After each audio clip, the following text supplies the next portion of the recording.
আসন্ন ধর্মনগর উপনির্বাচনকে কেন্দ্র করে বামফ্রন্টের মনোনীত প্রার্থী অমিতাভ দত্তের সমর্থনে ধর্মনগর বিধানসভা কেন্দ্র নির্বাচনী অফিস উদ্বোধন করা হয় বৃহস্পতিবার সন্ধ্যায় দীননাথ নারায়ণী বিদ্যা মন্দির রোডে। ওই অনুষ্ঠানে প্রধান বক্তা হিসেবে উপস্থিত ছিলেন বামফ্রন্টের কেন্দ্রীয় কমিটির সদস্যা কৃষ্ণা রক্ষিত।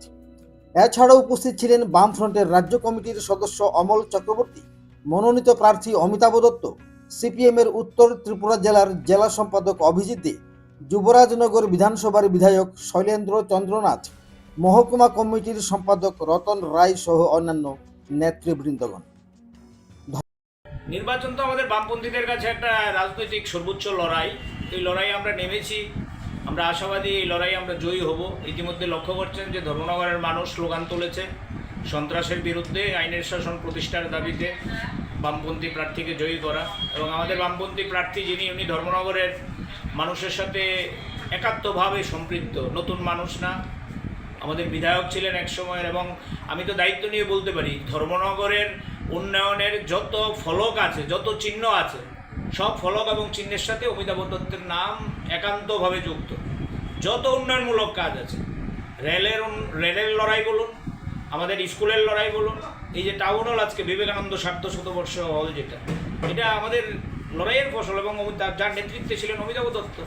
সুতরাং ধর্মনগরের উন্নয়ন, এবং আমাদের এখানে ব্যক্তি বড় না, আমি হাইলাইট করছি না, কিন্তু বলতে আমি বাধ্য হচ্ছি ধর্মনগরের উন্নয়নের লড়াই এবং আজকের যিনি বামফ্রন্টের প্রার্থী এক এবং অভিন্ন। সুতরাং এই এলাকার মানুষ আমাদের বামফ্রন্টের প্রার্থীকে ভালো করে জানেন, চিনেন, প্রার্থীর পরিচিতির কোনো প্রশ্ন নেই। শুধুমাত্র আমরা যদি আমাদের রাজ্যের আজকে সবচেয়ে বড় যে সংকট, গণতন্ত্র নিধন হয়ে গেছে, এই গণতন্ত্র যদি ঠিকঠাক রক্ষা করা যায়, আমাদের বামপন্থীদের জয় কেউ আটকাতে পারবে না। প্রাণী তাদের প্রতি তাদের স্নেহ ভালোবাসার কে আমি দেখেছি বাড়ি বাড়ি গিয়ে। এখানে একটা পশু চিকিৎসালয় আছে,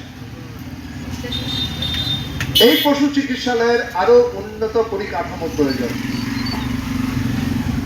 এখানে আমাদের সকলের প্রিয় আপনাদের এলাকার ছেলে, পার্টি নেতা, শ্রমিক নেতা অমিতাভ দত্ত জয়যুক্ত হবেন। এই অভিজ্ঞতা কি করে বলছি, এটা আকাশ থেকে পড়েনি বা মাটি পুড়ে উঠেনি। আমরা যখন আজকে এই ধর্মনগরে এলাম, তখন একজন বিজেপি করেন, এখনো বিজেপির ঝান্ডা কাঁধে আছে, পরিচিত, বলছিলেন দিদি কেন এসছেন? বললাম আজকে অমিতাভদার একটা মিটিং আছে, তার জন্য। ভালো করেছে। বললাম তুমি কেমন আছো? বললো যে দিদি ভালো নেই। ভালো নেই? তুমি বিজেপি করো, ভালো নেই? না, ভালো নেই। যে আশা নিয়ে বিজেপি করেছিলাম সেই আশা পূরণ হয়নি। বললাম কেন বলো তো? যে আশা করেছিলাম আমার যোগ্যতা অনুযায়ী, তারা যেভাবে আমাদেরকে বলেছিল সরকারি কাজ হবে, সেই সরকারি কাজ হয়নি। তো হয়নি, তার জন্য যাওনি নেতাদের কাছে। এই যে বলছিল অমল মন্ডলের নেতাদের কাছে যাওনি? বললো হ্যাঁ গিয়েছি।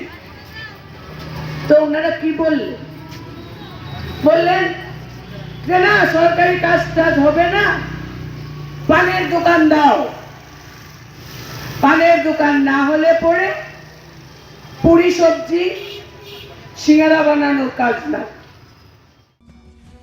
ধর্মনগর থেকে দেবমাল্য কাশ্যপের রিপোর্ট, ত্রিপুরা ইউনিয়ন।